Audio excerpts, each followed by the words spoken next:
Start whenever you want me to. Okay. Thank you everyone for joining us, joining today's April 8th elected council meeting.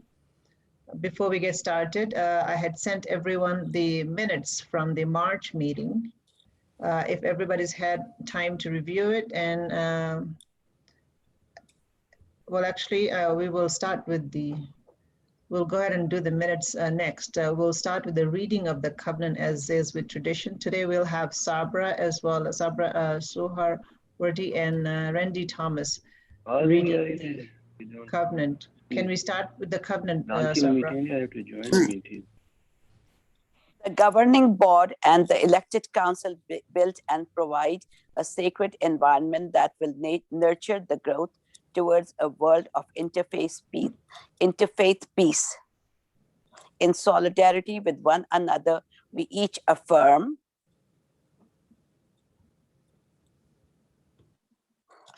our dialogue is interfaith dialogue.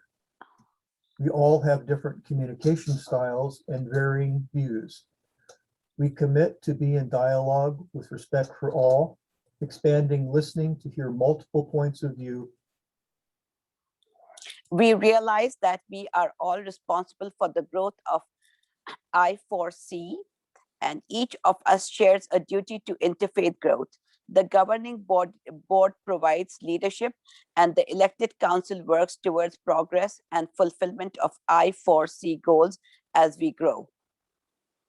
We recognize that we are imbued with interfaith responsibility. As such, we commit to hold ourselves and each other accountable to merit that trust. Respect for the diverse traditions, beliefs, and spiritual paths of all those we encounter. Hold ourselves to the highest ethical standards and accountable to our communities and to I4C. Our shared time together is interfaith time. We commit to honoring the start and end time each time we meet. Thank you, Sabra. Thank you, Randy, for the reading. And now to the minutes from the March meeting. As you all know, we also have the recording of the minutes on YouTube. So if anybody wants to get any details, you can also look at the minutes through that recording on the YouTube. So if I can have somebody motion to approve the minutes and then someone to second so we can record the minutes. Thank you. So Carol McKenzie motions and Sabra Suharwardy has second. All in favor, all you have to do is just basically put your hands up. So all in favor of recording, everybody has approved. So we'll go ahead and approve the minutes unanimously. We'll move on today with the faith reflections. Today, Father Tom will be doing the faith reflection and Easter message and followed by Mohammed Chaudry, who will be doing a message on Ramadan. Father Tom Bonacci. Good morning, everyone. It's my blessing and privilege to be with you today. Let me take a few moments of your time to give a personal reflection on the Easter message. First of all, the primary source for the belief that Jesus is risen is in the lived experience of certain people who followed after Jesus. They reflected their experience in the New Testament, the core sacred book of the Christian community. And in the New Testament, of course, is the four Gospels of Matthew, Mark, Luke, and John that would provide the basic source for the reflections that we have today. It's impossible to reflect how all Christians throughout the world honor, celebrate, remember, and live the resurrection of Jesus. As a matter of fact, if you look at the New Testament yourself, you'll see that Matthew, Mark, Luke, and John do not tell exactly the same story in a consistent and coherent way. This is somewhat scandalous because if you have history, you would like to have something that's somewhat consistent. And so there's uniqueness here. In the words of Karen Armstrong, what you have is not so much literal history and factual accounts, you have mythos.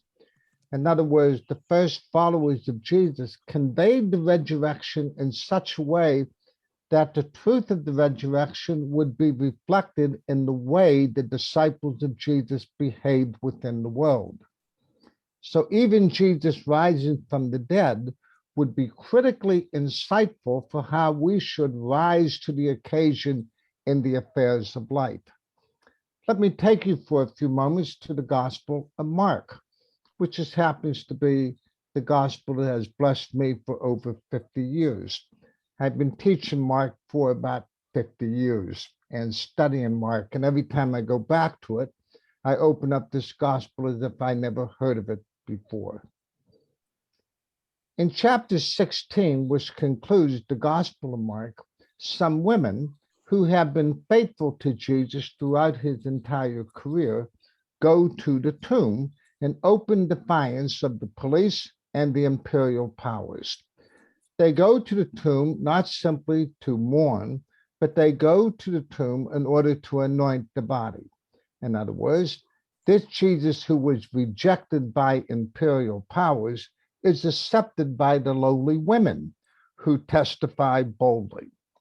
Now, you would think that if you're going to a cemetery to visit a loved one, the least the loved one could do is be in the cemetery, especially if they're dead. So the women go to the tomb, and much to their astonishment, the great stone is rolled away, and they're astonished. Now, they did what I would never think of doing. If I went to a cemetery and the grave of my loved ones was open, I would call 911. I would go to the police. I would get the FBI. I would go into a total panic. Not these women. They go into the tomb. They do critical investigation. They literally go down into the evidence. And contrary to what most people think, the tomb is not empty. There's somebody in the tomb clothed in white, and it's not Jesus. It's a young man. As a matter of fact, in the Gospel of Mark, we think it's the young man who ran out of the garden in the act of the betrayal of Jesus. This is fascinating. In the tomb of Jesus is this betrayer clothed in white. Somebody else is risen in Jesus's tomb. And the young man says, he's not here. He's risen. He's gone to Galilee. No gospel gives you a portrayal of the resurrection as a description. It's always, he's not here. He goes before you. Imagine, somebody else is risen in his tomb. Well, there's the mythos. That's the way Jesus lived his life. Remember, by mythos, you mean a truth that goes way beyond the fact. The humbling thing about the Easter message is each and every one of us as disciples of Jesus, or each and every one of us who rise to the occasion, who seek to bring peace in the midst of conflict, compassion in the midst of hatred, love in the midst of ambiguity and confusion. In other words, people like you who do the work you do, you rise to the occasion. And from the Christian point of view, at least from this poor Christian point of view, when I want to see the risen Jesus, I see people like you. I see the grace of God, the light of God, the magnificence of God in all its array, blessing the world as it is. He didn't simply walk out of a tomb. He taught us how to rise to the occasion, how to stand up for what is right, good, true, and beautiful. I bring all the blessings of his love to you and all the peace of my heart to you. Be at peace. Thank you. Thank you, Father Tom. You're welcome. Beautiful Easter message. Now we have Mohammed Chaudry on reflection on Ramadan. Mohammed, are you on? Mohammed, can you unmute yourself?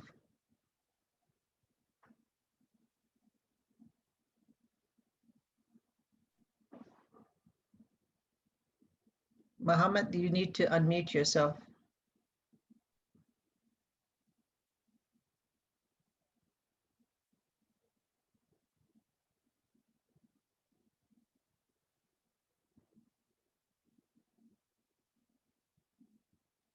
Reverend Will, can you send him a message? I think he can't unmute himself, or how is that? You press *6. Does that help?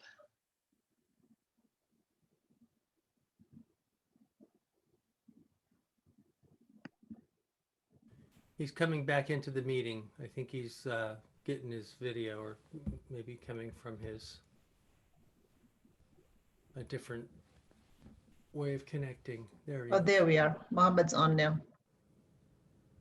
Mohammed, you can Much of your unmute yourself and presentation, Mohammed.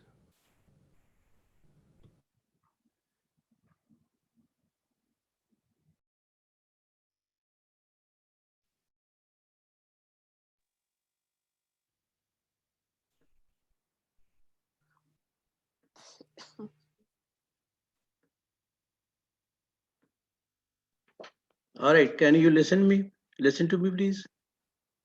Hello? We can hear you. Yes, Thank yes, we can hear you. you Okay. can get started, Mohammed. Oh, okay. Right.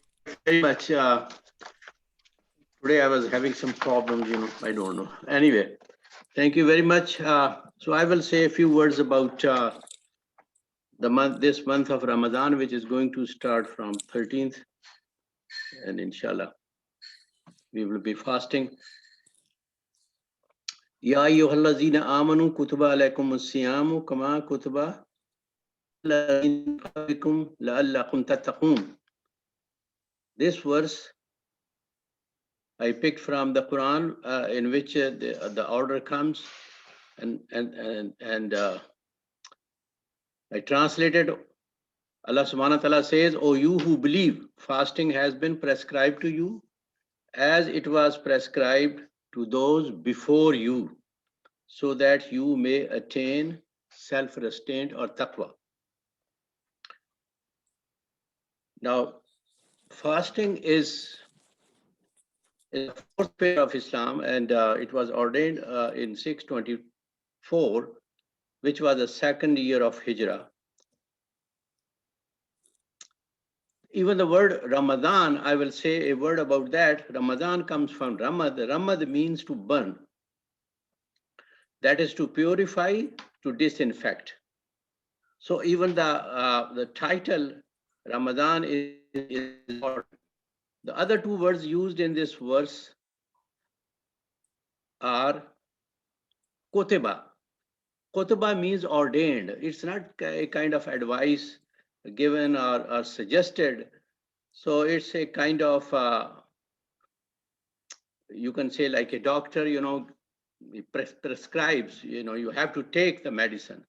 So we have no choice. So it's compulsory, mandatory. And also in this verse, it has been said, it's not something new that Islam is introducing. It has been there and followed in different traditions by almost all religions in one form or another. But why Islam makes it a pillar? Because it makes it more intensive, packed, and it more demanding, you can say. So it serves many, many purposes. One main purpose, of course, is you may often hear this word taqwa. This is God consciousness or self-restraint.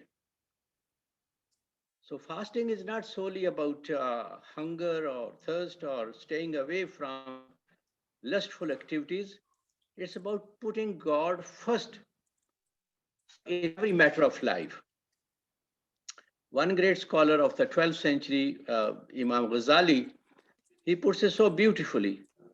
He says that the merit of fasting is not in its hunger, as the merit of medicine is not in its bitterness. It's a divine gift meant to inspire and change us. So self-discipline is the ultimate aim of this very intensive exercise that we will be doing for a whole month. And self-discipline is a form of, is an act of cultivation, that is of growth, spiritual growth. For one thing sure, that this exercise cleans the body and the soul of all the impurities that we gather during whole of the year. Of analogy given is like that of a wandering ship, that wanders, goes all over and then comes back to the dock for repairs. So we believe that we come back to God to renew and to purify,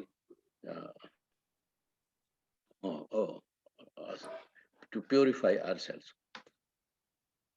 Another important point in fasting is that it's fairly universal. It's a realm in itself. And again, I will quote Imam Ghazali. He says, how many people, and this is a very important thing he said, how many people are not fasting, but with God they are fasting? That is, physically they are not fasting, but with God they are fasting. And how many people are fasting, but with God they are not fasting? So apparently it looks very, very strange that when people are not fasting, they may be fasting with God. And when actually they are fasting, they may not be fasting with God. How is that? What he explains is again very meaningful, and that I want to say that the people fasting with God are those who throughout the year guard their eyes, guard their hands, guard their feet, guard their genitals, guard their stomach from all kinds of corruptions. They are the one fulfilling the true purpose of fasting. Yet they are the people who fast physically, but there are people who fast physically. You can see them that they stay away from eating anything, but they're not vigilant regarding the unseen aspects of their character and thoughts. So fasting is a very comprehensive exercise. It's very demanding. Like the prayers, it's very universal too, like I said earlier. In its practice, it carries out all religions and nations' traditions. So Islam did not invent it. However, what is new in it is mandatory nature and the attainment of taqwa, God consciousness, that is walking, sleeping, doing anything, but keeping God all the time, remembering Him. Anything when we do wrong, and then remembering God, and then abstaining from not doing it. The second main purpose, and this is very important, the second main purpose of fasting is the alignment with the poor, with the destitute. That is, hunger is not something that can be defined, or a lecture can be listened about hunger. Hunger is something that is to be tasted.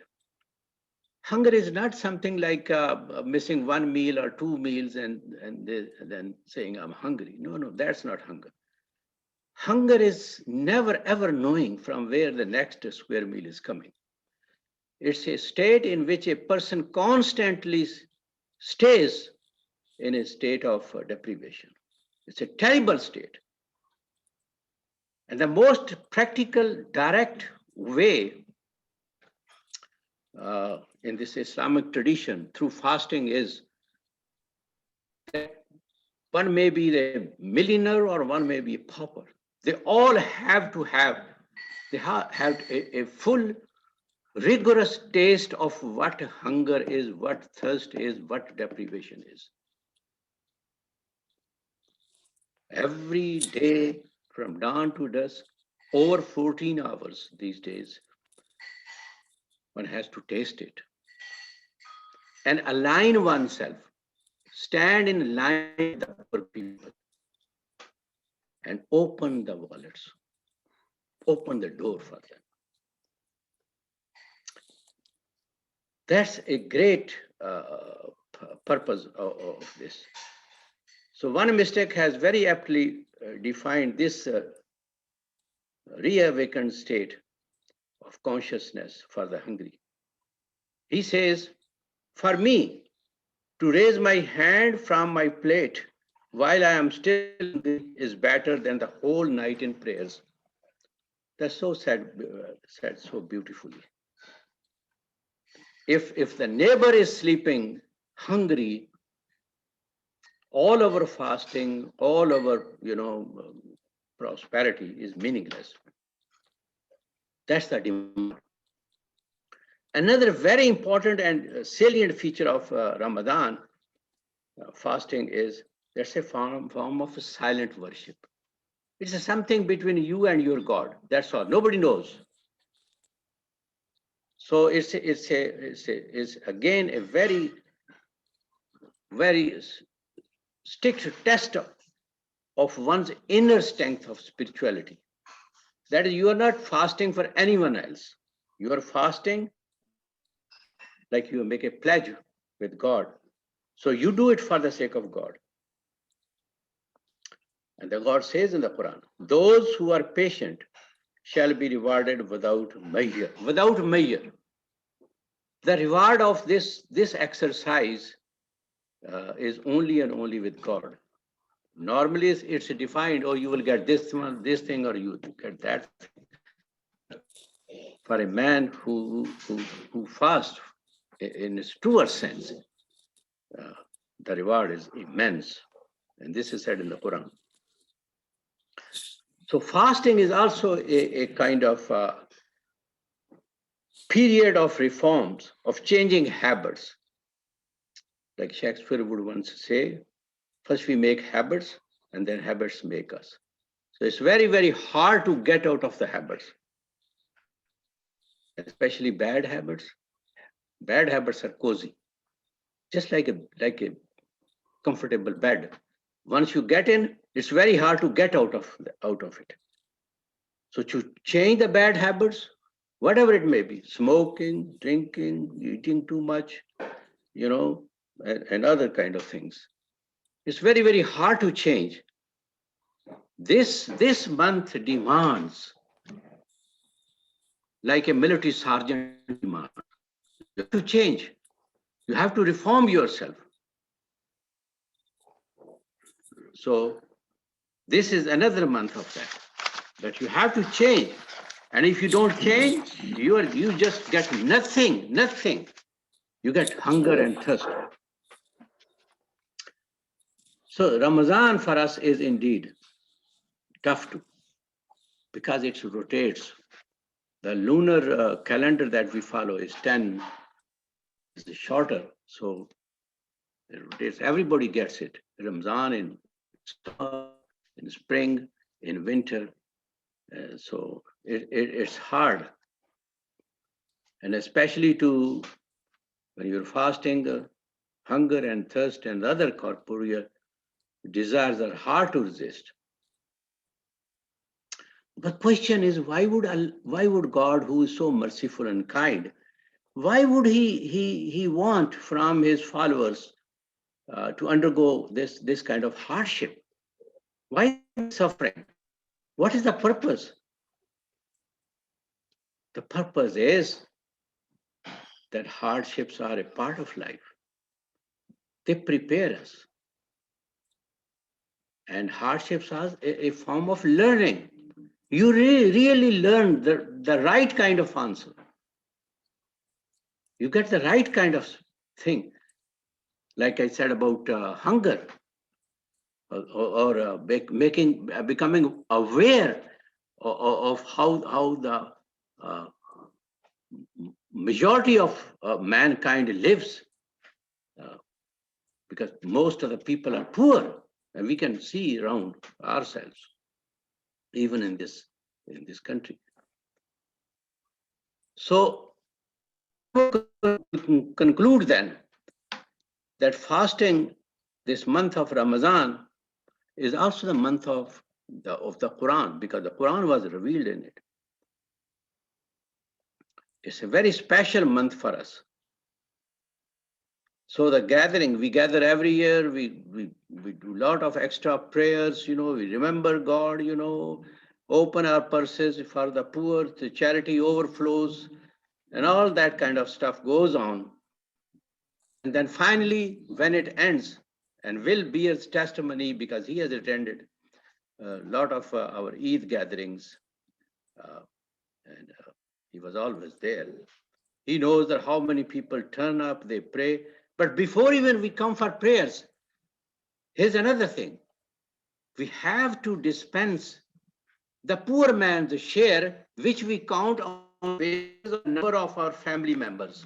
That if there are five family members in my home, then I have to come up with $50 at least and give those to the poor before I go for my congregational prayer, what we call the Eid prayers.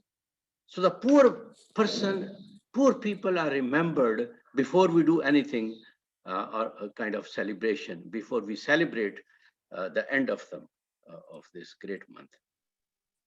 For us, it's a great teacher. We are asked to forget, to renew ourselves, to change, forget our enmities, embrace each other, no envy, no jealousies, no hostilities. So it's a month of peace, it's a month of love. And actually, after having undergone this rigorous exercise, we do change. And if we don't change, then the fault is with us. So that's what I wanted to share. Thank you, Mohammed. Beautiful reflection. I learned a lot today about Ramadan and the purpose. Next, we have all the reports that are already attached to the. Forgive me. Sure, Celia, go ahead. Sorry. Are we going to be talking at all that it was the end of Passover on Easter? And also that we're in the middle of Holocaust Remembrance? Yes, we have Jessica Sterling would be doing the benediction at the end on that, yes. Thank you very much. Just wanted to make sure. Thank you. Sure, thank you, Celia, for that. We have all the different reports. Terry Moss, are you there? Can you do a quick brief summary of Yes, ICARE? And you can read about the report. I just want to do a shout out to the congregations who this past month in March bought and assembled 300 breakfast bags for Trinity Center. That was Hillcrest Congregational Church, St. Andrews, and Mount Diablo Unitarian Universalist Church with a special assist from Christ the Lord. It was a wonderful, maybe it was 350 bags, but it was a wonderful morning event watching congregational members work together. We have another project coming up on Sunday afternoon, and we've exceeded our goal of 500 hygiene kits, plus over 25 boxes of diapers and wipes going to Monument Crisis Center. And that's thanks to an interfaith team effort between Temple Isaiah, the Hindu community of San Ramon and Danville, and Peace Lutheran Church. So it's been a wonderful interfaith effort to do that. Plus they raised $1,000 over what they needed for the 500 bags, which was already a reach. And some of that money will be going to ICARE and designated as seed money for future projects. I want to also specifically thank Dave Longhurst and Greg Premenlev for their efforts to support ICARE. Dave especially has been reaching out to our nonprofit partners and to try to get more projects for the coming year so that we can get a regular calendar going so we don't have to scramble each month. We're looking for outdoor projects because of the weather getting better and looking for COVID safe ways for everyone to participate.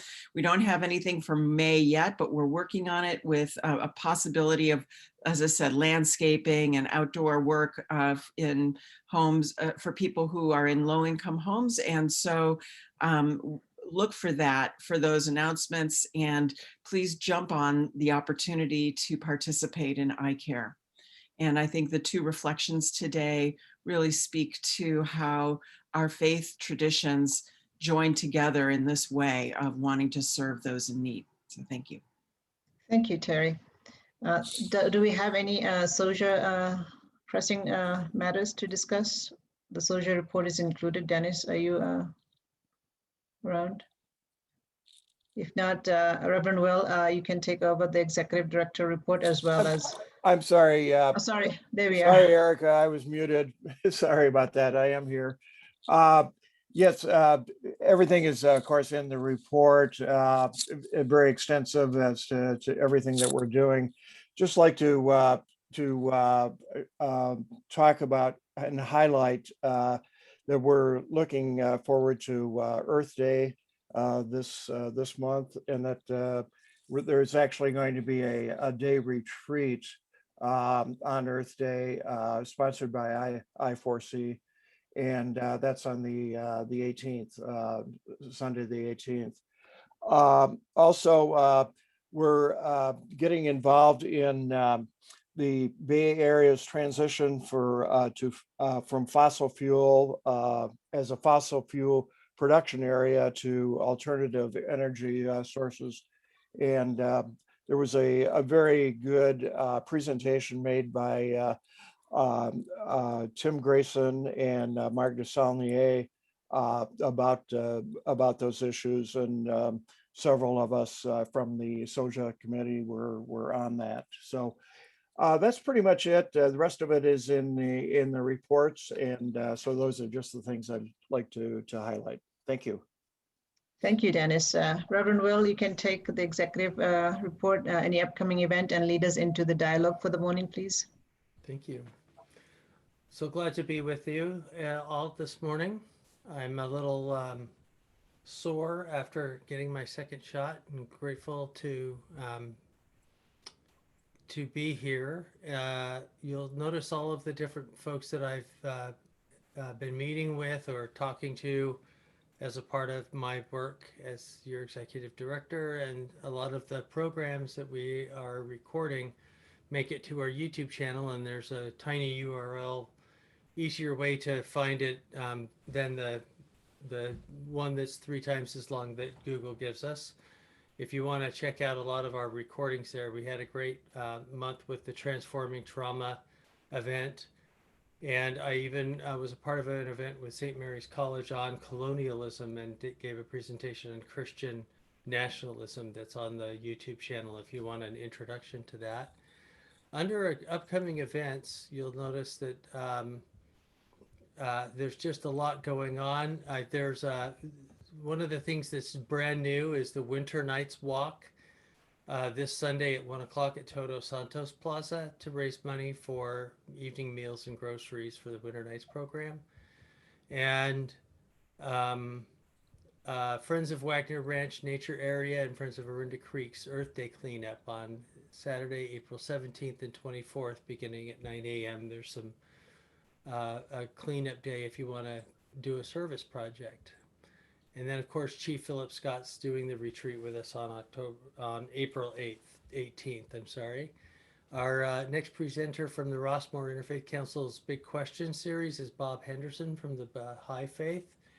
And Susie was on. Susie, are you here still?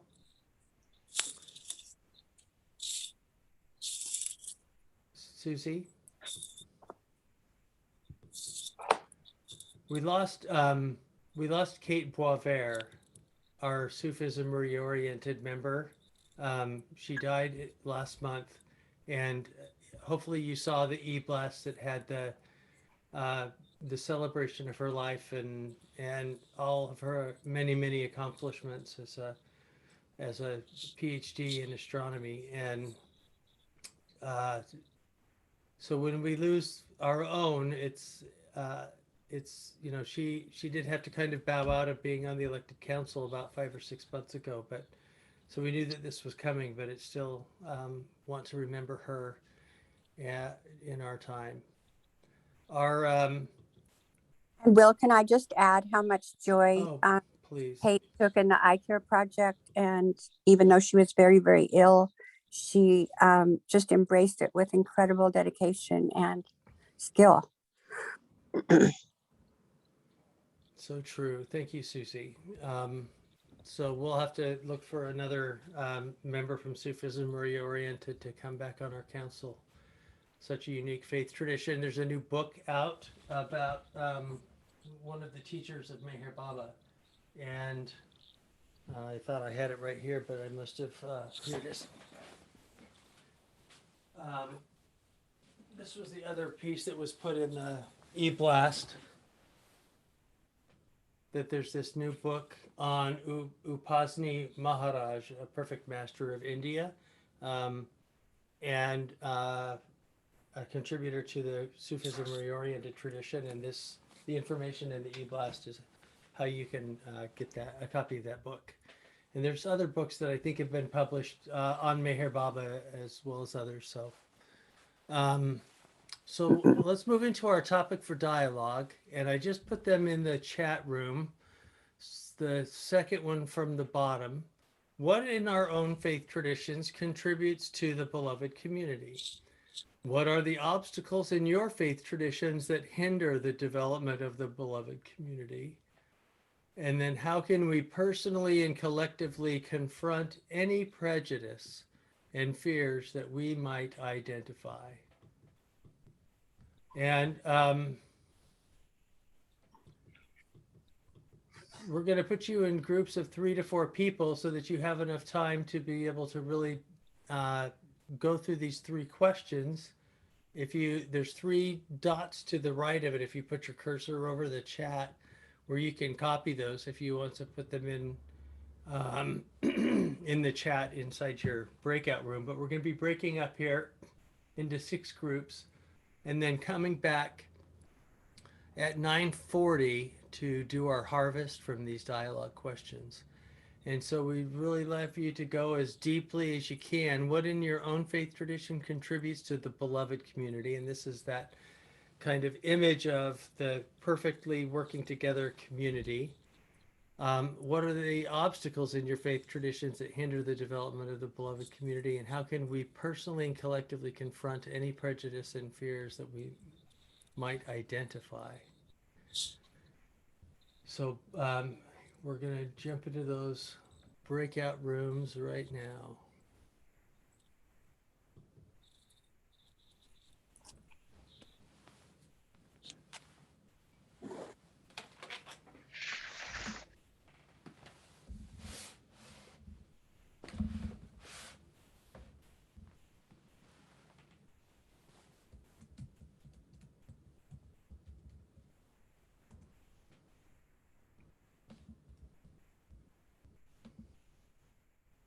I'm sorry, Will, when do we go to the breakout room, please? It should have had you go already. Oh, okay.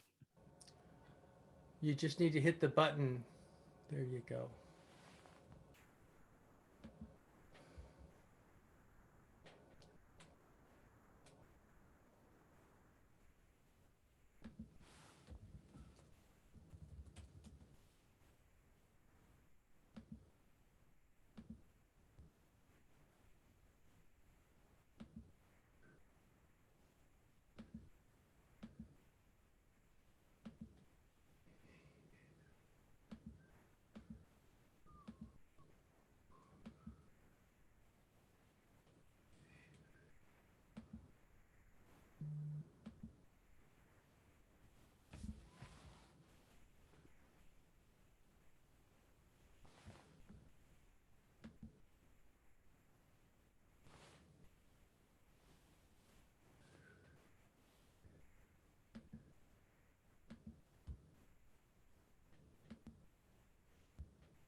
Will, you're muted. And welcome back. Thank you, David. All right. We are going to do our harvest, and we're going to start with room 1 that has Ben Jones, Diane Maltester, Greg Kremenliev, and Randy Thomas. And I'm hoping that you either have something to copy and paste into our chat room or some words that you will email to me for your report. I do. Do you want me to say anything or just let it go? Or just send it? Please go ahead and share your top 2 to 3, and then the rest we could put in our written report.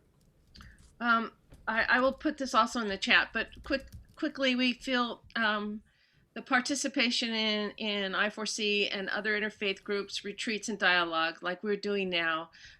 We're seeing people as children of God is been a benefit to our faiths and opening our eyes to other people. Monotheism is an obstacle in our faiths, and also many faiths claim to insist that we love our enemies, and that is often an obstacle to us personally as well as to our communities.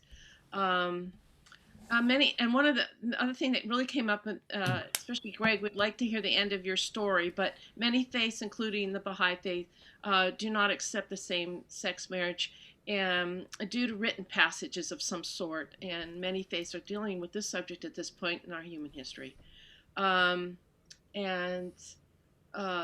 We are trying to, like we heard today, many faiths are trying to make our hearts more pure. And one of the things that the Baha'i faith is doing is that they are asked to read sacred text every day. That's as much as I could get down, gang. Okay. Thank you. Room 2 is Carolyn Peters, Celia Mixel, and Dr. Erica Bains.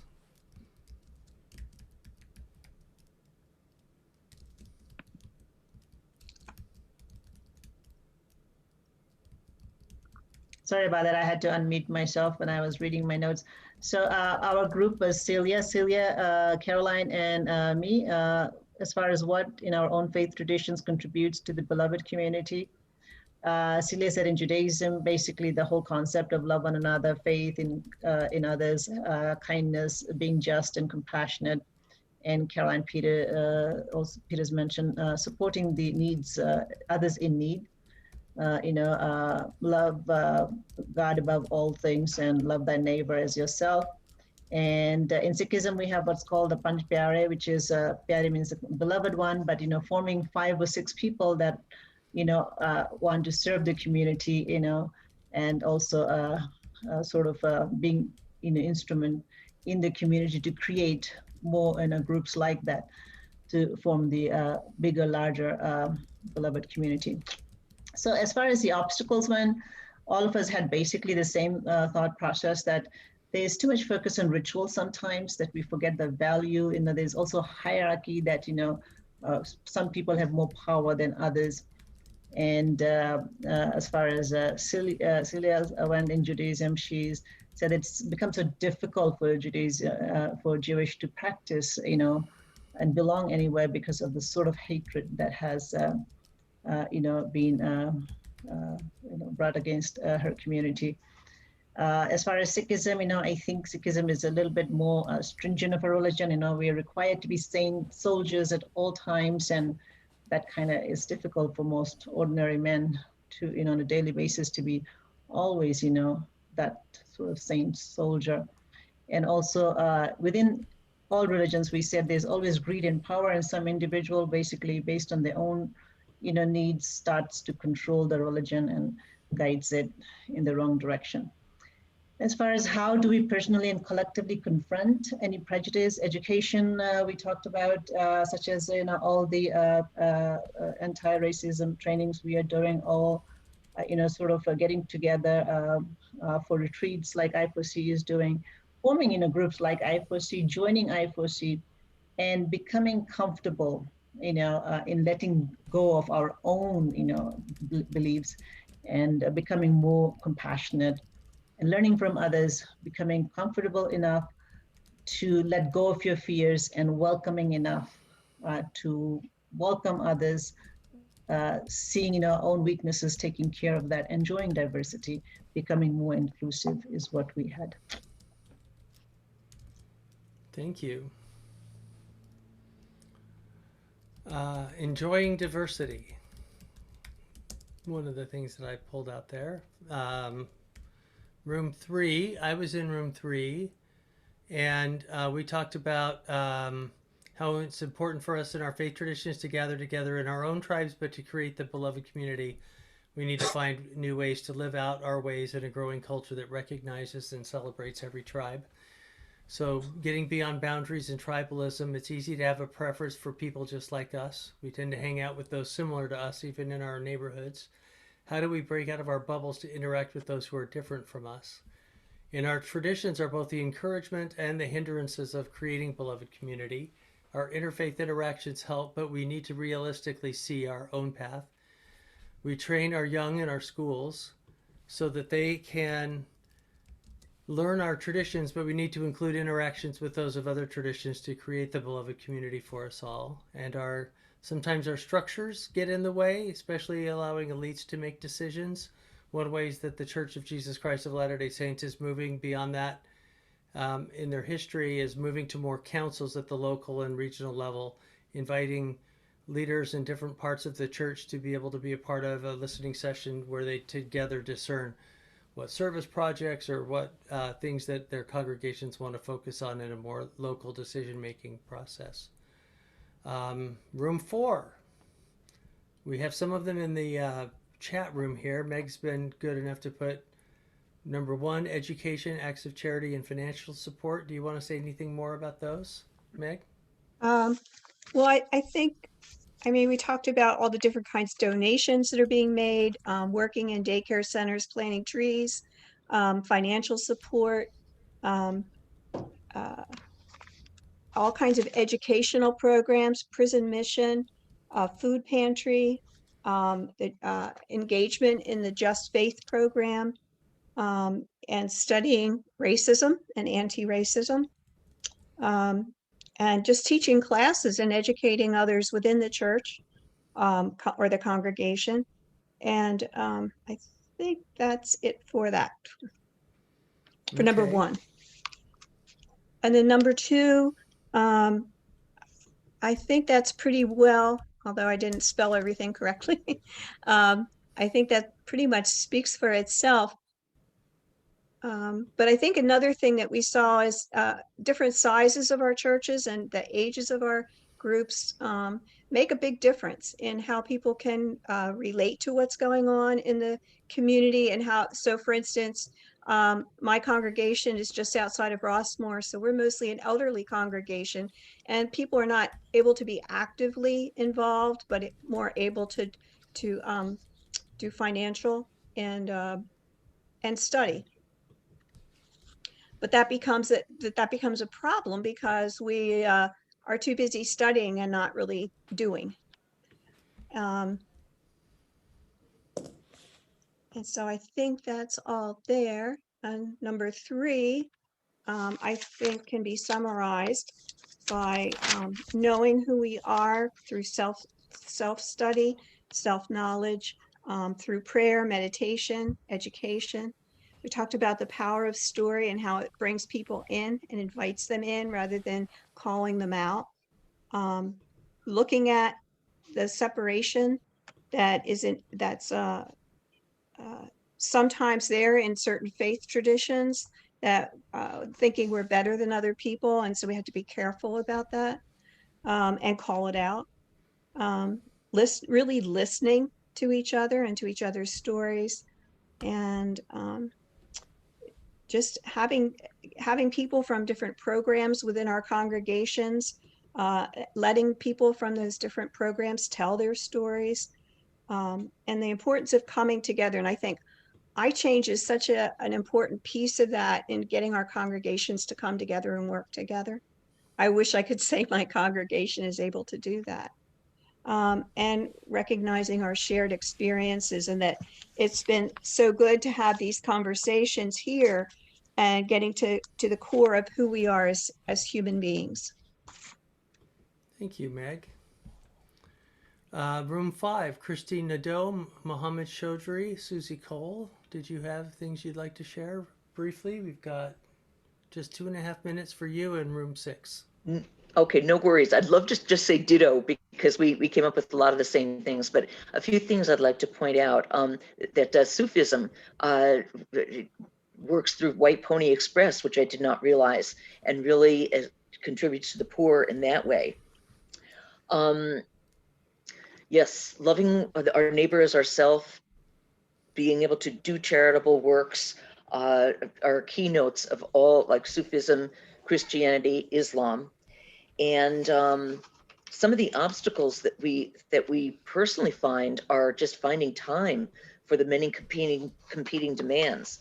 But we realized that recognizing that one of the other obstacles is just judging others, and prejudice, lack of education, thinking that my religion or my color or my culture are better than anyone else's. We talked about how this is an age of affluence, and yet there's so much inequality and poverty, and how so many of the groups that we belong to are doing whatever we can to alleviate that. We talked about the fact that prejudices are going to be there, and we need to realize that, but we need to face it with patience and education and approach prejudice in a positive manner. And we finally just really talked about the advisability of dialogue over debate, that exchanging views instead of trying to prove that one or the other side is right or wrong. And just one more thing. We had Susie is from Rossmore, and she mentioned that they were working on developing the beloved community, and we talked about how all of us in our own congregations and other groups that we belong to are trying to do the same. Thank you, Christine. I'll look forward to getting your chat by email or your written up thing to add to our minutes. And room 6, Sabra Suharwardy, Terry Moss, Father Tom Bonacci. We had such a wonderful conversation, and I will email my notes. Thank you. I'll try to be quick. In our own faith traditions, one way is a willingness to let go of old beliefs and to be open to new wisdom, growth, change, and development. For example, in Catholicism, the word Catholic means universal, but at its heart is the uncompromising belief that God is for everyone all the time, not just part of, just for some people. In Islam, 90% of your working religious life is to take care of your community. Only the other 10% is to your time with yourself or with God. In terms of, and for Judaism, we're told not to otherize people because Jews have often been targeted as the other. And so, my notes about Judaism are really small because I was writing notes. Anyway, what are the obstacles in our faith traditions? In the Christian tradition, fundamentalism, authoritarianism, and traditionalism.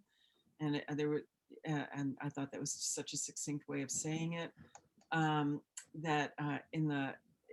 ignorance is also an issue in the Muslim tradition. And I'd say all religions, a sense of being ignorant about your own faith tradition and reading things literally versus going deeper. In Judaism, there's a tendency to be fearful that, and then we made a distinction between our culture and our actual faith, the liturgy or the faith of it. So often there's a culture that is, in Judaism anyway, of fear, whereas the faith, the actual Bible doesn't talk as much, or I can't speak, I'm not a clergy, but in the more faith tradition itself, the idea of otherizing is not there. In fact, the importance of embracing the other. How can we personally and collectively confront this? We talked about the rising of women's voices as a way out of the desert. That's my terminology. And that major forces behind white nationalism and Christianity is this feeling of being under attack. So we need to get to know one another, break down barriers, and believe in the value and importance of interfaith. And service projects are an important way to do that. Thank you all for those beautiful dialogue and messages. We have, it's Remembrance Day today. We have Jessica Sterling, who will be leading us in benediction and talking about the Remembrance Day. Jessica. Thank you. Thanks, Erica and everybody. So today's Yom HaShoah, the Day of Remembrance of the Holocaust. And there's different ways that we observe this day. So in Jews in North America, we observe Yom HaShoah within a synagogue, but also in the broader Jewish community. And a lot of synagogues or community organizations will have an event. And I'll paste into the chat there a list of events that are happening this year. A couple were earlier this week, but there are still many, and I'll tell you why it might be interesting for you to check that out. So click on that before the end of this session so that you at least have it up on your computer. So different things, different ways to observe this day are to read the names of those that were lost in the Holocaust, to light a candle or candles for the victims, to recite prayers, which include the Kaddish for the dead and El Mala Rachamim, which is a memorial prayer, and to listen to the stories of survivors, which are also called the witnesses. And we're coming to a point in time where there are fewer and fewer of these witnesses of the Holocaust. And so I highly recommend that you check out that link. That's the JCRC resource of events this year. We do this every year. And listen to some stories. Listen to one story this year. I have friends whose parents or parent is a survivor or they're passed now. And I would hear their story. I would hear their story anytime they wanted to tell me their story.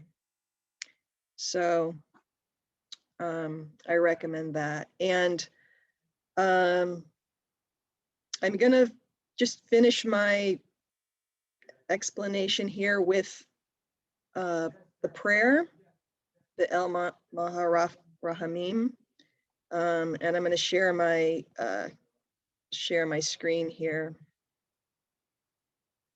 And thank you for letting me share this. It's a special day, so please, please do take this opportunity to listen to a story.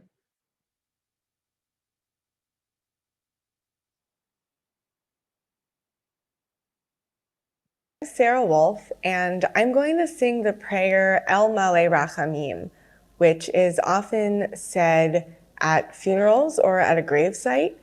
And this prayer asks God to grant rest to the soul of the deceased person. This is just under 2 minutes. So it's not that long. המצא מנוחה נכונה תחת כנפי השכינה במעלות קדושים וטהורים כזוהר הרקיע מזהירים לנשמת שלח לעולמו בגן עדן תהי מנוחתו. אנא בעל הרחמים, יסתירהו בסתר כנפיך לעולמים, וצור בצורך חיים את נשמתו, אדוני הוא נחלתו, וינוח בשלום על משכבו,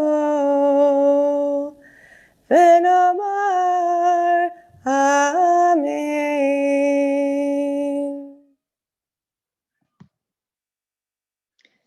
Thank you. Thank you for listening to that. And thank you for going to hear somebody's story today or tomorrow or Sunday. There's events on Sunday as well.